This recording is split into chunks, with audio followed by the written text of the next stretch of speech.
기독교인들 그 집회 여름마다 뭐 겨울마다 여러분도 갔다 왔겠지만 그런 것들을 캠프라고 부르죠. 캠프.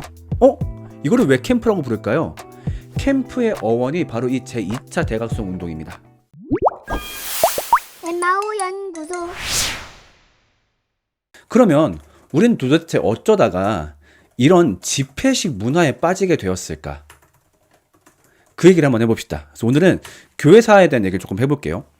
우리가 오늘날 하나님 만나야 돼, 아니면 성령 임재를 경험해야 돼 라고 누군가가 얘기한다면은 어떤 게 바로 떠오르세요? 아니면 이렇게 한번 얘기해 볼게. 누가 담임 목사님께서 내가 청년부 회장이야, 자 올해 우리 청년부 애들이 하나님을 만나면 좋겠어, 성령님 임재를 경험하면 좋겠어, 그러면은 뭐 해야지? 라는 생각이 들어요. 그럼 우리 머릿속에 바로 떠오르는 게 집회야. 집회. 찬양팀을 중심으로 뜨거운 분위기의 집회를 여는 거. 왜?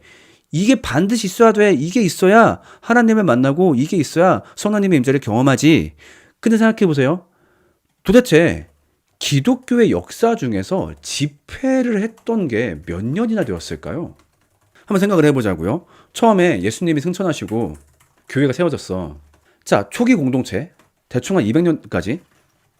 그때는 그냥 식탁 교제였어요. 그냥 와서 밥 먹고 왔어 우리 밥 먹자 얘기하다가 한 그 2세기 말쯤부터 대략 초기의 순서가 생겨났죠. 그러니까 그때는 당연히 악기의 도움도 없었을 것이고 초창기에 원시 찬양이 있었을 거라 추측은 하고 있지만, 그게 정확히 어떤 형태인지는 모르겠지만 그게 소위 말하는 어떤 뜨거운 막 이런 느낌의 찬양은 아니었을 거예요. 그 다음에는 박해 시대가 이어집니다. 그럼 박해 시대 때 하나님은 어떻게 뜨겁게 찬양해? 말도 안 되지.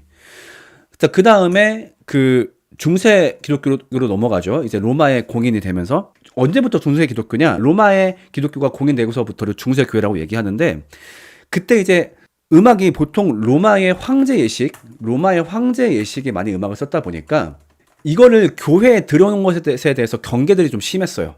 그래서 들어오더라도 정말 최소한 만큼만. 그래서 예를 들면은 아우구스티누스도 고백록에서 얘기하죠. 만약에 누군가가 찬양을 할 때 그 멜로디 때문에 감화를 느낀다라고 한다면 그 사람은 중죄를 저지른 거다라고 얘기할 정도로 음악에 대해서, 왜냐하면 로마의 황제 때 많이 썼다 보니까 음악에 대해서 굉장히 주의하는 태도를 가졌단 말이에요. 나중에 음악이 그래도 조금 발전되긴 했지만 그때는 이제 사제주의가 들어오면서 일반 회중은 음악할 수 없고 이 말씀을 다루는 귀한 사제들 혹은 선택받은 사람들만 음악을 다뤘단 말이야. 그 다음에 종교개혁 때는 드디어 이제 회중이 노래를 해도 되는 시기. 드디어 음악이 열렸어. 근데 지금 우리가 흔히 얘기하는 뜨겁게 소리 지르고 찬양하는 그런 느낌은 아니었단 말이에요. 그럼 그게 시작이 언제냐? 대략 한 1700년쯤으로 보는데, 미국으로 보는데, 자, 일단 이 얘기는 조금 이따 해줄게요. 미국 이야기는. 그럼 결론은 뭐냐? 결론. 기독교는 1700년 동안 집회가 없었어요.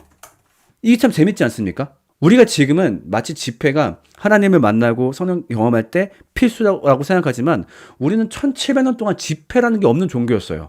그러면은 그 1700년 동안 우리가 하나님의 임재가 없었나요? 성령님의 역할이 없었나?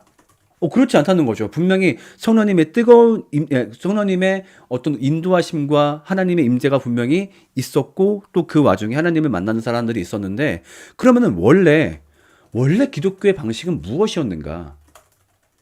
그걸 고민해 봐야 되는 거죠. 집회가 당연한 게 아니라는 겁니다. 그러니까 원래 기독교의 방식은 무엇이었는가? 제가 아까 이미 너무 많이 얘기한 거지만은, 누군가가 하나님을 경험하길 원한다, 성령을 체험하길 원한다 라고 한다면은 당연히 올바른 복음에 대해서 묻고 질문하고 교육받아서 깨닫고 성령의 도움으로 감화되는 것, 이것이 기독교가 처음 세워지고부터 지금까지의 원래 전통적인 방식이었는데, 갑자기 집회라는 굉장히 낯선 문화가 등장합니다. 자, 이게 어떻게 등장하게 되었을까? 그 배경은 바로 미국입니다. 미국. 자, 미국이 건국되고 나서, 처음에 미국이 건국될 때는 굉장히 어떤 종교적 열망에 사로잡혀 있었어요. 자, 누가 처음에 미국을 건국합니까? 청교도들이 그들의 신앙의 자유를 찾아서 메이플라워 호를 타고서 미국을 건국하죠. 자, 근데 문제는 그러고 나서 시간이 흐르고 그들의 그 선조들이 사망하고 나중에 그 후예들이 그 자리를 차지하면서 신앙적 어떤 열망들이 사라진 거죠. 어떤 도덕적 타락, 신앙적 타락, 그런 것들이 너무 심했던 거예요. 그러면서 어떤 신앙적, 도덕적 타락이 미국 대륙에 이제 팽만했던 거죠. 이걸 보면서 빡친 설교자들이 등장하기 시작합니다.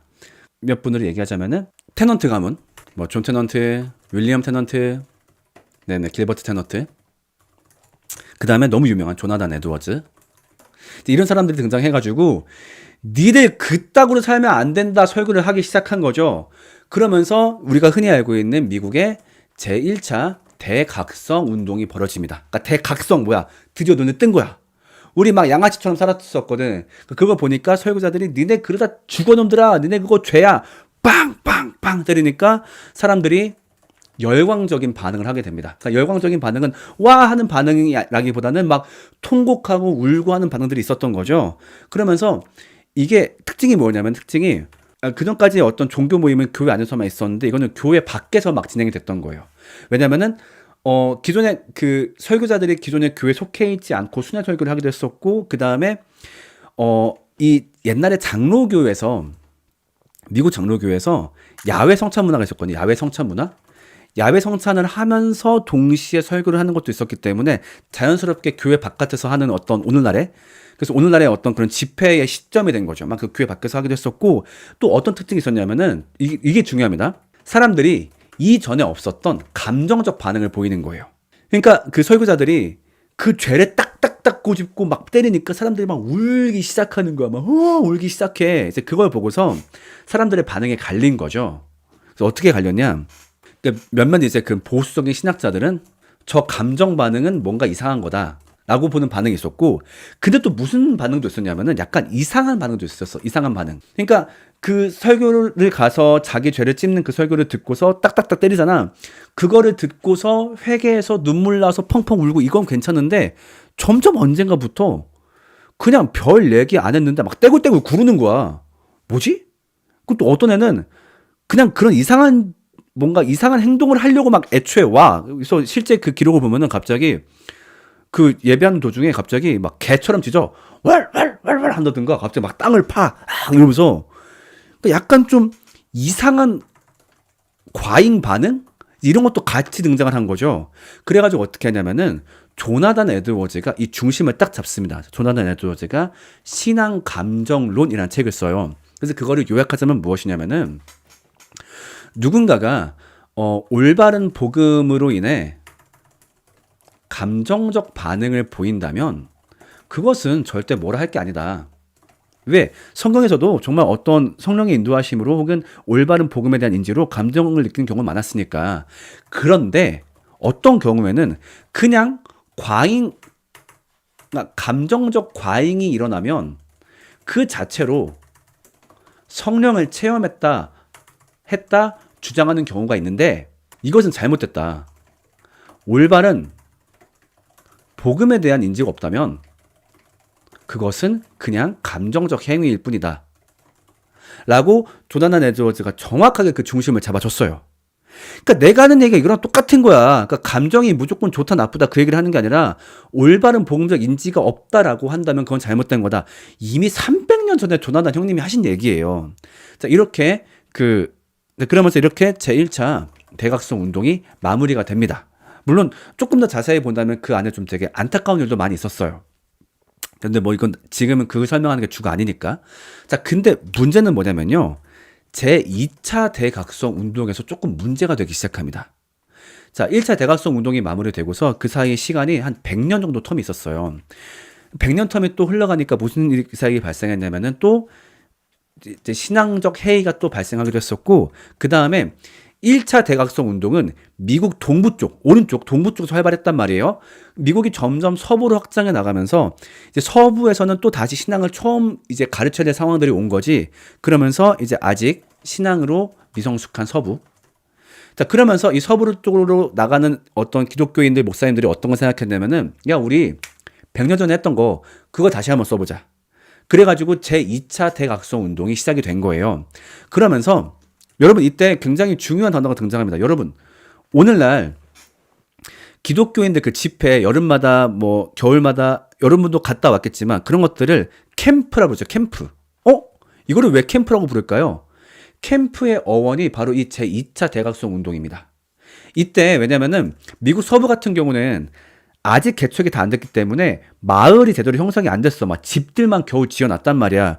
교회도 없어. 그러니까 어디 넓은 강가에다가 큰 천막 쳐놓고, 진짜 큰 천막 쳐놓고 그걸 이제 집회를 하는 거죠. 그래가지고 그거를 이제 그러니까 그 천막이 영어로 뭡니까? 캠프죠. 이게 바로 오늘날 캠프의 어원입니다. 사진 좀 보여드릴게요. 그래서 아예 어떤 이제 그런 이제 순회 부흥 팀들도 생기기 시작했어요. 그래서 캠프 이런 이제 천막 바리바리 싸가지고 여기저기서 이제 그런 캠프를 한 거죠. 이건 제가 사진을 좀 보여드릴게요. 잠깐만. 참고로 지금 제가 보여드릴 건요, 영화 엘머 겐트리의 캡처본인데, 이거는 제2차 대각성 부흥 운동 이후 부흥꾼들이 사기를 치고 다니는 영화. 이거 진짜 보시면은 머리 딱 맞습니다. 그러니까 정말 옛날에 만든 영화인데 이제 그때부터 이제 그런 문화가 있었다라고 하는 거예요. 근데 아무튼 그때 중간 사진 자료 한번 보여드릴게요. 잠깐만. 이게 무슨 장면이냐면은 얘가 엘머 겐트리라는 주인공이야. 엘머 겐트리인데 요놈이 사기꾼이야. 사기꾼인데 이제 그런 아까 말했던 그 캠프 싸들고 다니는 그런 부흥팀을 본 거야. 내가 저기 가면 밥벌이 할 수 있겠다 싶어가지고 거기서 막 이렇게 감정적인 설교를 막 하는 거예요. 얘 양아치거든 막. 그래가지고 사람들이 앞에서 막 이렇게 막 과잉 표정으로 막 사람들 막 휘어잡고 막 다다다다 뛰어다니고 막 이런 거 쫙 하고. 근데 보시면 알겠지만은 여기가 되게 무슨 서커스 천막처럼 생겼어. 서커스 천막처럼. 그러니까 이게 바로 캠프였어요. 이런 대형 천막. 그래서 오늘날 하는 집회들도 이때를 기점으로 캠프라고 부르게 된 거예요. 그게 바로 그 어원이에요. 자, 근데 아무튼 이 제2차 대각성 운동이 뭐가 문제가 됐느냐? 소위 말하는 부흥에 대해서 좀 잘못된 관점이 들어온 거예요. 뭐냐면은 어떤 부흥이 일어나려면 감정적 흥분이 있어야 되고, 이거는 흥분을 일으키는 기술적 방법들이 있다. 그래서 이 방법들을 잘 활용하면은 우리가 부흥을 불러일으킬 수 있고, 복음에 대한 인지가 있든 없든 간에 어떤 감정적 반응이 올라왔다면 이미 그것만으로 성령이 임재하신 거라 볼 수 있다. 라는 사상이 좀 들어왔던 거예요. 대표적으로 이제 이걸 주도했던 사람이 찰스 피니 같은 사람들. 오늘날 우리가 말하는 그런 감정적 흥분을 일으키는 문화가 그때 올라왔던 거예요. 그래가지고 우리 그거 있죠. 여러분 뭐 하나님 만나기 원하시는 분들 자 앞으로 나오세요. 그 문화도 여기서 등장했어요. 그게 아예 명칭이 있었어. Anxious Seat 아니면은 이제 Mourner's Bench라고 해가지고 이제 이분이 이제 고안한 게 이거예요. 그래서 이 사람들을 특별히 데리고 와가지고 이 사람 소위 그런 거죠. 어떤 설교자의 카리스마나 군중 심리를 이용해서 어떤 흥분 상태를 빨리 만들려고 하는 게 있어요. 그래서 이거를 부르는 게 지금 댓글에 올라왔던 얼터콜이었죠. 얼터콜. 그래서 여러분 지금 뭐 결단하실 분, 뭐 선교 나가실 분 나오세요. 그래서 얼터콜이 나오게 되면은 사람들이 엔셔스 시시나 아니면 모너스 벤치로 막 사람들이 막 나오게 하는 거죠. 이게 이렇게 문제가 됐던 게 제2차 대각성 운동인 거예요. 그러니까 감정에 대해서 어떠한 경계 없이 그거를 기술적으로 유도해낼 수 있으며, 사실 저는 기술적인 유도까지는 좋은 것 같아. 그건 사람들의 어떤 감정을 돕기 위한 방법이니까. 근데 문제는 그 다음 해석인 거죠. 그러한 감정이 올라왔다면 그 자체만으로도 부흥이다. 자, 그러면은 도대체 이 당시 미국 사회에서 왜 그렇게 부흥에 집착했냐? 왜냐면 지금 미국 건국 어수선한 환경, 특히 이제 미국만 남북 전쟁이 있었고 막 그러면서 정말 그 혼란의 시기였단 말이야. 그러니까 정말 사람들이 단결하고 하나가 돼야 돼. 그러려면 빨리 부흥이 필요해. 그러니까 뭐였냐면은 부흥이 목적이 아니라 도구였던 거죠. 그러니까 이 사회의 단결 일치를 만들기 위해서 하나의 도구로서 그런 부흥에 쓰였다 보니까 이 부흥을 섣부르고 빠르게 유도하려고 했던 게 바로 제2차 대각성 운동이었던 거예요. 물론 이들의 취지가 다 나빴다고 할 수는 없겠지만, 자, 그러면서 이 대각성 운동 이후에 미국이 아까 얘기했던 그런 감정주의 신앙에 많이 이제 휩쓸리게 됩니다. 그리고 여기에 영향을 받아서 우리나라에 선교사들이 들어옵니다. 물론 모든 선교사들이 여기 영향을 받았다라고 얘기할 수는 없겠지만은 선교사들의 다수가 여기 영향을 받아서 들어오기도 했었고, 이것이 초기 기독교에 어느 정도 영향을 좀 끼치고 있었다가 그 다음에 우리나라랑 연결점을 조금 더 찾아볼 수 있는데, 그게 또 이후에 언제냐면은 미국이 그 이후에 뭐 지저스 무브먼트라든가 혹은 그 이후에 점점 이제 음악적인 발전을 그래도 음악적인 발전을 거쳐가면서 점점 더 집회스러운 종교로 미국이 변해가기 시작했고, 그 사이 한국 같은 경우는 그런 집회 문화가 또 한국만의 스타일, 특히 이제 무속 문화와도 만나게 되면서 우리만의 부흥회, 소위 말하는 기도원식 그런 수련회 이런 식으로 발전하게 된 거죠. 물론 그때도 사경회 같은 어떤 말씀을 집중하는 올바른 문화도 있었습니다만 이게 점점 사장되고 있었죠. 그렇게 되면서 또 이게 한번 크게 만났던 게 1973년 빌리그람 목사님이 오시면서 이때 여의도 광장에 엄청난 인원들이 모여 집회가 열리게 되죠. 그러면서 점점 이제 어떤 집회적 기독교가 올바른 신앙을 드러내는 방법, 그런 어떤 규모를 통해서 우리의 어떤 규모적 모임을 통해서 하나님을 경험한다는 생각이 들어오게 되고, 그 이후에 여러분들 다 아시는 그런 음악적 발전이 더 강하게 벌어지기 시작한 거죠. 그러면서 이제 어떤 힐송, 뭐 호산나 인터그리티, 사실 근데 제일 영향을 크게 미친 건 힐송이었고, 이제 이런 것들이 들어오면서 우리의 그런 부흥의 기도원식 수련회가 오늘날 보는 찬양 집회 혹은 수련회로 바뀌게 되면서 어찌 보면 오늘날까지 이어진 거죠. 물론 여기에 더 많은 요소도 있습니다. 뭐 중간 잠깐 얘기했던 어떤 무속 문화, 그 다음에 조은기 목사님의 영향, 특히 이걸 너무 무시할 수가 없는데, 아무튼 그러면서 결론적으로 뭐냐, 한국 교회 특유의 집회 집착 문화가 탄생했다라고 하는 거예요. 하나님을 만나려면 집회가 필요해. 성령의 임재를 경험하는 것은 음악과 폭발적 기도 속에 어떤 신비한 체험이나 응답을 받는 것이야. 이제 이런 게 생기게 된 거죠. 하지만 원래 기독교는 그러지 않았다는 거죠. 우리는 원래 기독교는 올바른 복음에 대해서 배우고 듣고 질문하는 것이 신앙을 갖는 가장 전통적인 방법이었다. 네. 그래서 집회를 다 하지 말자, 다 때려 부수자, 그게 아니라 이게 필수는 아니다. 그러니까 오히려 집회는 우리가 가지고 있는, 그러니까 이미 만난 하나님에 대한 고백을 함께 고백하기 좋은 그런 건 있죠. 함께 모였으니까 마치 음악적 도움도, 연주자들도 도움도 받을 수 있으니 고백하기 좋은 거지만, 그 집회를 통해 하나님을 만나야 돼. 오히려 그러기가 어렵다. 왜? 복음은 올바른 복음의 그 하나님 만남과 신앙은 올바른 복음에 대한 인지가 있어야 되는데, 어떤 다수를 대상으로 한 집회 설교로는 그것을 알게 되는 경우가 물론 없진 않겠지만 쉽지 않기 때문에, 차라리 누군가 하나님을 만나고 싶다, 올바르게 경험하고 싶다, 자기가 속한 공동체에서 지속적 교육을 받고 또 끊임없이 대화와 질문하는 과정을 통해서 그렇게 하나님을 만나는 것이 더 좋고, 집회가 반드시 답은 아니고 오히려 더 좋은 답을 놓치는 집착인 걸 수도 있다 라는 게 이 영상의 결론입니다. 네, 댓글 보겠습니다. 집회도 방법 중에 하나라고 생각하지만 이것에 대한 유래는 전해지지 않은 채 마치 전통으로 생각하는 사람들이 많아요. 그렇죠. 그러니까 저도 그랬고, 어렸을 때. 그러니까 왜냐면 이것밖에 경험을 안 해봤으니까. 그러니까 소위 이제 오늘날 뭐 어떤 학생 사역, 뭐 다음 세대 사역 뛰어드신 분들 중에서 안타깝지만 많이 있는 게 현실이야. 애들 뛰게 해야 돼. 애들 뛰면은 그렇게 유튜브 그 핸드폰으로 찍어가지고 성령 임재의 현장 막 이렇게 말씀하시는 목사님들 솔직히 많이 있단 말이야. 그러니까 그런 목사님들 맨날 하시는 게 애들 데리고 와서 악기 가르쳐서 뛰게 하고 이걸 하신단 말이야. 그럼 그분들이 왜 그러실까라고 했을 때 결국 그분들도 신앙생활을 그렇게 시작하셨던 거지. 그러니까 자기도 하나님 안 믿었다가 그런 집회적 문화에서 어떤 경험을 하고서 주변에서 그게 하나님 만남이래. 그런가 보구나. 그걸 느끼고 나니까 교회 생활이 재밌어. 그렇게 목사까지 됐어. 하다 보니까 그분들도 계속 같은 것을 반복하고 계신 거죠. 그래서 안타깝는데, 그래서 그래, 어떤 음악적 즐거움 혹은 악기 배우고 그게 어떤 후킹은 될 수 있어. 그러니까 미끼는 될 수 있어. 그렇지만 그 다음에 근데 아이들한테 분명히 알려줘야 돼. 너희들이 지금 기뻐 놀고 뛰는 거 올바른 복음에 대한 인지가 없다면 지금 그냥 노는 거야. 근데 노는 거 나쁘지 않아. 하지만 너희가 반드시 올바른 하나님을 만나면 좋겠어. 근데 그거는 반드시 올바른 구원과 복음과 하나님 나라에 대한 교육을 통해 가능해. 여기 로마서 10장 17절 봐봐. 믿음은 하나님의 말씀으로 비롯된다고 하잖아.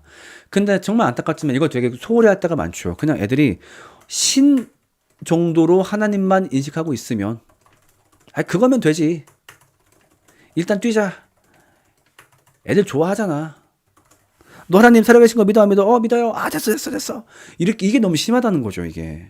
그리고 심지어 이제 그게 더 이상 그게 먹히지도 않는다니까. 지금 되게 댓글 잘 말씀해 주셨는데, 지금 고등부 애들한테 들은 말인데, 요즘의 찬양이 화려하고 고급화된 것 같지만 40대가 즐기던 찬양의 감성이 살아있다 보니까 옛날 것은 아닐까. 그러니까 애들 하는 말이 어른들 콘서트 같다고. 우린 이런 거 안 하는데. 그렇죠.